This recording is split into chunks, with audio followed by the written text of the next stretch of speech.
Hi friends, welcome to our channel. Topic వచ్చి TSPSC సంబంధించి మాకు గ్రూప్ ఆఫ్ రిజల్ట్స్ సంబంధించి అయితే మనకైతే రిలీజ్ అయితే చేయడం జరిగింది. సో ఆల్రెడీ మనకు వెబ్సైట్లో కూడా ఆ యొక్క మెరిట్ లిస్ట్ అయితే ఇవ్వడం జరిగింది. సో మెయిన్గా వచ్చేసి మనకు చాలామంది డౌట్ అయితే అడుగుతున్నారు. అండ్ మనకు ఎవరైతే అభ్యర్థులు అయితే సెలెక్ట్ అవుతారో సో వాళ్ళకి వచ్చేసి మనకు ఎటువంటి సర్టిఫికేట్స్ అయితే తీసుకువెళ్ళాలి, సో ఆ యొక్క సర్టిఫికేట్స్ అయితే చెప్పాలని అయితే చాలామంది అయితే కామెంట్ అయితే చేస్తున్నారు.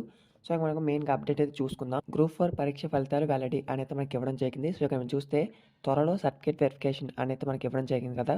సో దానికి సంబంధించి మనకు 220 మార్కులు సాధించిన అభ్యర్థులకి మొదటి ర్యాంక్ అనేది ఇచ్చారు. సో మనకు సర్టిఫికేట్ వెరిఫికేషన్కి సంబంధించి ఎటువంటి డాక్యుమెంట్స్ తీసుకెళ్లాలో కూడా ఈ వీడియోలో చెప్తాను. సో ఒకసారి ఎండ్ వరకు చూడడానికి అయితే ట్రై చేయండి. ఇంకేమైనా డౌట్స్ ఉంటే కింద కామెంట్ చేయండి, రిప్లై ఇస్తాను. సో మన ఛానల్లోనే టీఎస్పీఎస్సీ సంబంధించి వరకు ఎటువంటి చిన్న అప్డేట్స్ మీకు అయితే ఇంటిమేట్ చేయడం జరుగుతుంది. సో ప్లీజ్ సపోర్ట్ చేయండి. సో మీకు ఇక్కడ సర్టిఫికేట్ వచ్చి ఏం తీసుకెళ్ళాలంటే అప్లికేషన్ ఫామ్ పీడిఎఫ్ అనేది ఉంటుంది కదా. సో మీకు ఏదైతే టీఎస్పీఎస్సీ సంబంధించి మీకు రిజల్ట్స్ అయితే ఉంటుందో సో దాని బ్యాక్ వచ్చేసి మీకు ఆ యొక్క నెంబర్ అయితే ఉంటుందన్నమాట.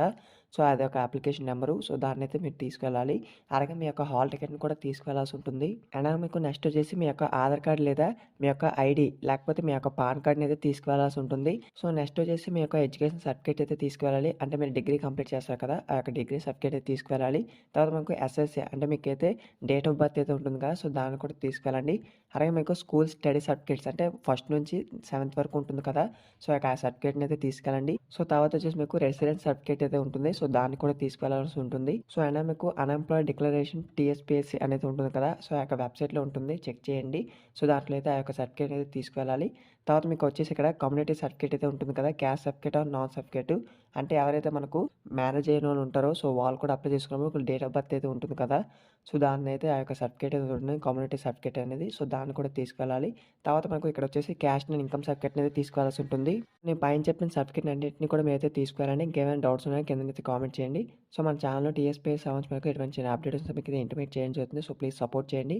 సో వీడియో లైక్ చేసి ప్లీజ్ లైక్ చేసి మీ ఫ్రెండ్స్ కూడా షేర్ చేయండి, వాళ్ళకి ఇన్ఫర్మేషన్ తెలుస్తుంది. సో ముందుగా ఈ యొక్క సర్టిఫికేట్ అనేది మీరు రెడీ చేసుకోవడం వల్ల మీకైతే యూజ్ ఉంటుందన్నమాట. ఫాస్ట్గా ఎటువంటి సర్టిఫికేట్ని కూడా మిస్ అవ్వకుండా ఉంటారు. సో ఇంకేమైనా డౌట్స్ కింద కామెంట్ చేయండి. Thanks for watching this video.